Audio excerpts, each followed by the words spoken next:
जरा फरमा दे कि खान साहब ने की ये जो सिविल नाफरमानी की तहरीक है, आप इसको किस नजर से देख रहे हैं सर? सबसे पहले तो तमाम आपके ऑडियंस व्यूअर्स को अस्सलाम वालेकुम। सर जी, ये जो खान साहब के फैसले हैं ना, वो तो खुद कहते हैं ना, खान साहब पहले बात तो यहाँ से डिसाइड करके चले ना, वो खुद कहते हैं कि मैं सियासतदान नहीं हूँ और मैं सियासतदानों को पसंद नहीं करता हूँ। एक आदमी ना सियासतदान है ना सियासतदानों को पसंद करता है, तो आप उससे किसी अच्छे सियासी फैसले की तवक्को रखना ही हमाकत है जी। आप क्यों इस तरह की तवक्को रखते हैं कि खान साहब हर वो फैसला करेंगे, हर वो बात करेंगे जो कॉलेजों स्कूलों में नहीं होते, क्लास के अंदर एक दो खलंडरे लड़के, sorry to use this word, और कोई लफ्ज है ही नहीं इससे ज्यादा आसान या नर्म, ये उस तरह से खलंडरे बच्चों की तरह की हरकतें करते हैं। खान साहब एस्टेब्लिशमेंट को गाली देते हैं और एस्टेब्लिशमेंट से मुज़ाकरात करना चाहते हैं।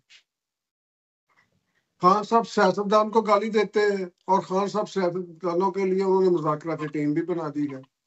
खान साहब यही कहते हैं, मैं अपनी आज़ादी नहीं मांगता, अपनी रिहाई से आज़ादी नहीं, जेल से नहीं मांग रहा रिहाई, लेकिन मेरे पॉलिटिकल वर्कर्स को भी किया जाए रिहा, और टॉप पे अपना नाम लिखते हैं। खान साहब की किस किस हमाकतों का जिक्र करेंगे आप? कोई एक उनकी जिंदगी का कोई एक पहलू ले लें तो मैं नहीं समझता किसी जगह भी उन्होंने वाइज डिसीजन किया। अब जो उन्होंने ये कहा जी सिविल नाफरमानी पैसे ना भेजे, खान साहब अगर शौकत खानम को भेजें जिसके आप डायरेक्टर हैं, आपकी बहनें डायरेक्टर हैं, आपके बहनोई डायरेक्टर हैं, वहां से सैलरीज हाई सैलरीज आप ड्रॉ करते हैं, शौकत खानम को भेजे तो जायज है। अपने मुल्क को, अपने माँ बाप को, अपने बहन भाइयों को दवाइयों के लिए, दूसरी जरूरियात जिंदगी के लिए, गमी खुश के लिए भेजे, तो आप कह रहे हैं कि ना भेजे। खान साहब अगर हम यहाँ से पैसे भेजते हैं ना हुंडी के जरिए, पाकिस्तान वाले भी पकड़े जाते हैं और यहाँ पर हम पे भी हर्फ आता अगर किसी ने कंप्लेंट कर दी। तो आप हमें क्या करना चाहते हैं हमारे साथ? सिर्फ अपने नंबर बनाने के लिए अपनी पब्लिक को फंसा रहे हैं, अपने वोटर्स को फंसा रहे हैं। और ये भी मैं गलत फहमी निकाल दूं कि ओवरसीज ज्यादातर खान साहब के साथ है।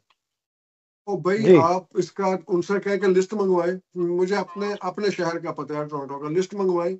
ये तो हमारे नालायक हैं पीपल्स पार्टी वाले और मुस्लिम लीग नून वाले या दीगर सरासी जमातों वाले, कि इनके अंदर कोई है ही नहीं गेट टुगेदर अपना।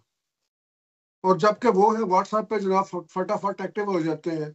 भाई साहब, इस तरह आप अपनी अक्सरियत हासिल नहीं कर सकते। अक्सरियत का वहीं से पता चल गया कि पूरा अफगानिस्तान आप ले आए थे इस्लामाबाद केपीके के नाम पर। अफगानिस्तान वो 45,000 दहशतगर्द जो आप लेके आए थे, नंबर एक वो मुल्क जिसने आज तक पाकिस्तान को तस्लीम नहीं किया, जिसका नाम है अफगानिस्तान, आप उसके साथ रिश्तेदारियां कर रहे हैं। आप उनके जनाब बंदे छुड़वा रहे हैं, बंदे छुड़वाने के बाद ना छुड़वा के भेज दिए, बाद में फिर वापस लेके आए कि जनाब इनके साथ हमने रहना है।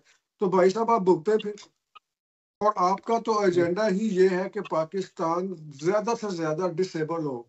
इसका क्या फायदा होगा खान साहब को? खान साहब को इसका डायरेक्टली कोई फायदा नहीं होगा। खान साहब को ये फायदा होगा, सुनिएगा जरा, खान साहब को ये फायदा होगा कि उनके 2 बेटों और 1 बेटी की लंदन के अंदर परवरिश ठीक हो जाएगी। खान साहब खुद ब्लैकमेल हो रहे हैं। अगर खान साहब अपने उस प्रोग्राम से डिफाई करते हैं, डेविएट करते हैं, मुकरते हैं, फिरते हैं, तो इनके जो बच्चे हैं सलमान और कासिम, और वो जो एक बेटी है इनकी, वो किसके पास है? कौन है उनकी कस्टोडियन? चले अब तो उनकी उम्र ज्यादा हो गई, किसके पास रह रहे हैं? कौन है उनका जनाब अली माली सारे मामला पूरे कर रहा? वो सारे खतरे में पड़ जाएंगे। खान साहब ये अफोर्ड ही नहीं करते कि उनकी दी हुई पॉलिसी लाइन के अगेंस्ट जाए।